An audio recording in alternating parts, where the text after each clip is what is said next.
Hi everyone, welcome back to my channel.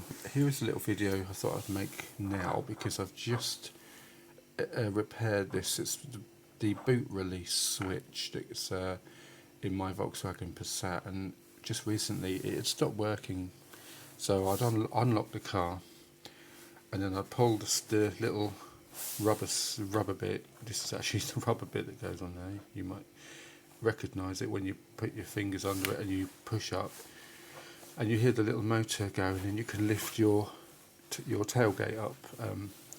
And mine is the estate version. So yeah, so basically I was pressing the switch and it was not unlocking, and then if I pressed the switch in the door side, that would unlock the boot, but then I'd have to still put the key in it to be able to actually unlatch it and lift it up. So I thought I'd go in and take a look at this switch. I used my multimeter. It had constant continuity across these two wires, which I thought, well, that can't be right. And so I took this rubber bit off. This is very easy to take off. It's got two little lugs there, some locating bits there, and one lug that side, so you know when you put it back on, it only goes back one way. So I'll show you the switch in a bit more detail. So they just slot over these bits, and I'll explain what happened to this switch. So if you look in there's a little pin, a little plastic pin, and the same on the other side, and that acts as a lever mechanism. So when you press that rubber bit on the switch, you can't normally see this bit, it's hidden by that rubber cover, but you press it, basically it presses down on that and it switches on and off, yeah, like a lever. And this is working now, but when I took the rubber off, that was constantly down like that and it wouldn't come up, so hence it was basically constantly trying to unlock the door. And then of course if I'm pressing, it wasn't going to do anything, so I had to basically release that. And what I discovered was, if I lift that, you can sort of see, if I pull that up a bit, it's just got a little bit that pushes on the button there, and the button has its own kind of spring which pushes back on this, so it just releases naturally. But basically the edges had started to rub. In fact, you can see this edge is slightly closer than this edge, and it was touching this edge. So I put a screwdriver in here and pushed it down that way. And then the more I did that, I realised it was releasing it. So now it springs back up. So I'm going to put this back together in that rubber bit, and then I'll try and show you how I put it back in the car. So you'll basically see it in reverse. I would do a reverse order of how I took it out in the first place.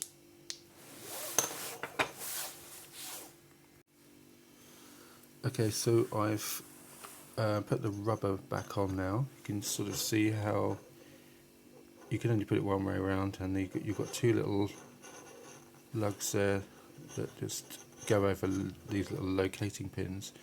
You have to sort of tease it into the rubber lip all around the whole edge of this. It's just, just stretch it to get it in there, but obviously don't stretch it too far because you might rip it. So if you take your time with it, do it steadily, that should be absolutely fine. And then you'll know once it's all in, because it'll look neat and tidy like that. And then when you turn it over, that's probably the bit that you'll recognise as your normal boot release. And again, if I press it, now it's springing back as it should. So now I'm going to put that back in the car. Okay, so this is the clamp that holds that switch in. So you have to put the switch back in from the outside, and then the clamp goes on the inside. And I'll just show you, because obviously I've taken lots of bits off. So there's the lock there. You can sort of see, if I go under there, you can see the holes sort of where it goes through there.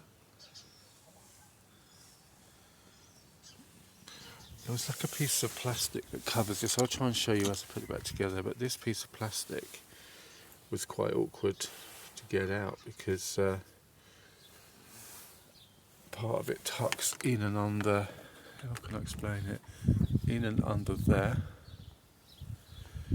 And as I was pulling it out, I didn't realise it was pulling out, it was pulling on the wiring that goes to that light, which then goes in there. So I took that out to stop that from happening, but I think I managed to rescue it before it broke it anyway.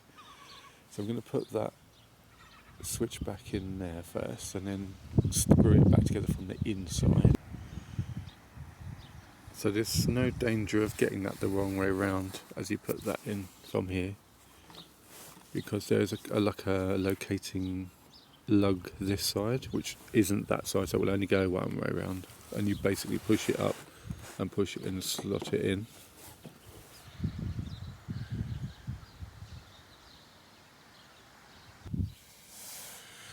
Okay, so this bit's probably a little bit more tricky, but this is the wire to the back end of the switch, and you can sort of see the switch is in there. That's the whole switch in there, and then you need to put this bracket in, up and in behind it, so that you can see the screws facing you, and so that this flat edge is surrounding that in that direction against the switch, and then you can do both of those screws up, and basically as you screw together it clamps down together and holds it all in place.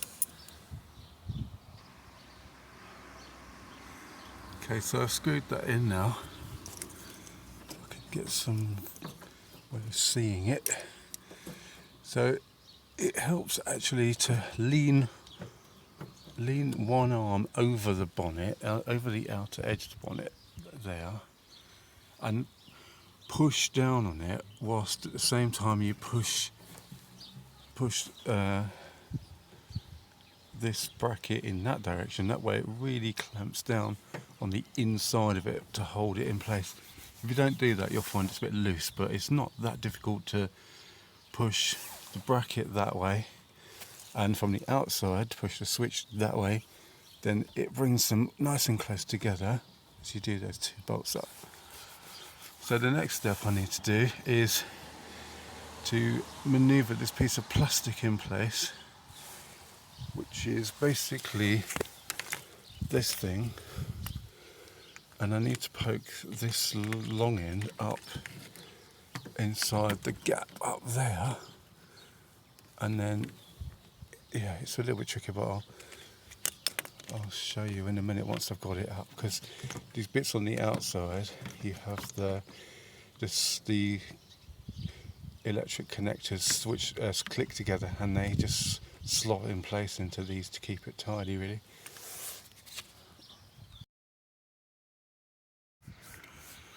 Okay, so I'm just trying to show you this to make it a bit easier to figure out how to maneuver it. So if you look, I've managed to poke that bit of plastic up, and sorry, you probably can't see that, up and in that gap there, and it basically pushes in that direction.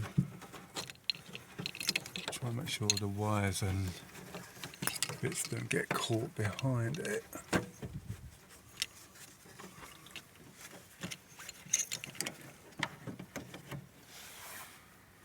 Have to do this off camera.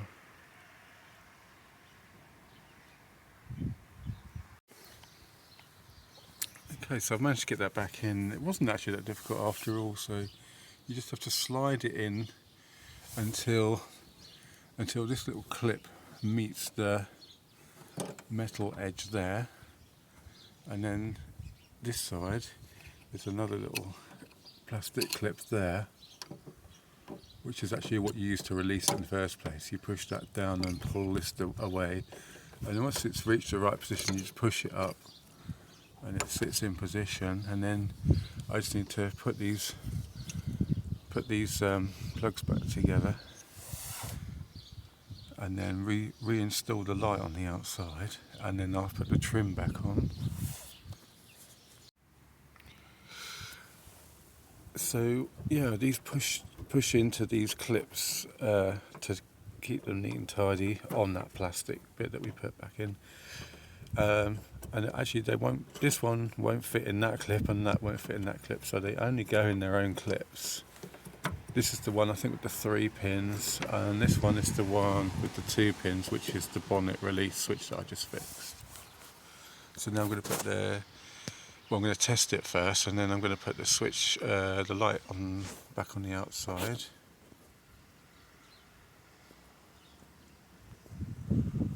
Oh, this stupid plug. Okay, so just shut the boot down, and if I press it, it opens now. There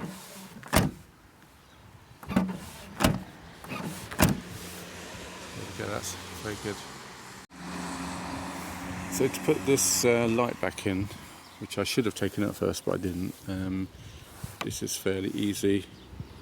There's I pulled that wire through earlier, so I'm just going to plug that back in. Again, it only goes in one way. And then we're going to put that wire back in. The bulb's already in there. This is also how you'd want to change that bulb, actually. Just undo the 2 screws. We've got to make sure it goes the right way around. It goes that way around. If I look at the other one, it's the same way around as that. So I'm going to put the wire through there. Just hold that in place and then do the 2 screws up.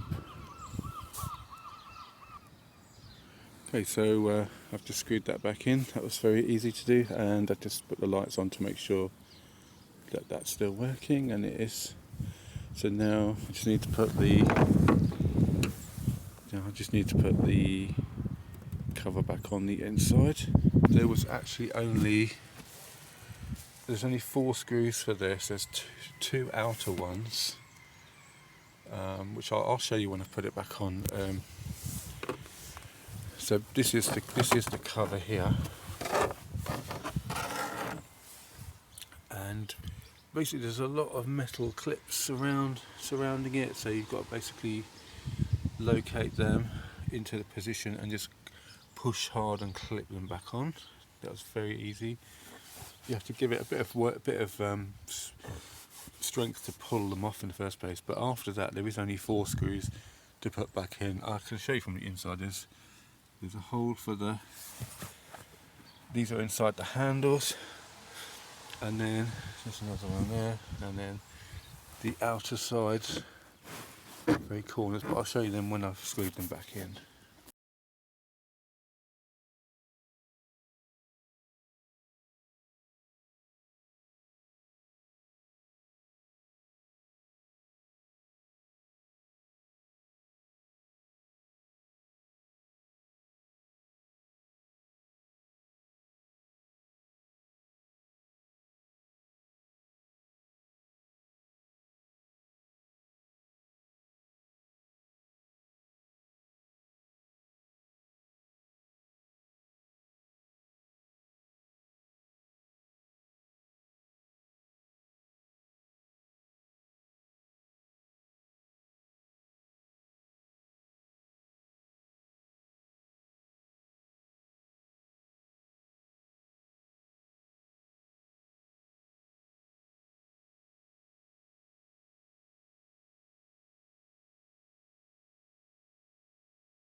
Okay, just as a side note, I had put everything back together, and then for some reason the boot wouldn't shut at all after I'd put all the cover back on and everything, after I checked it as well.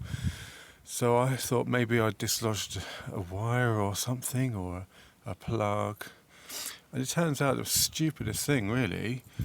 If I come back to where the motor is, the locking motor there, it was basically stuck. It was stuck down all of a sudden. So after fixing one problem, it decided to develop another problem at that very moment. So basically, this was locked in that direction. This piece of plastic was locked to that, and I couldn't figure out for what was going on.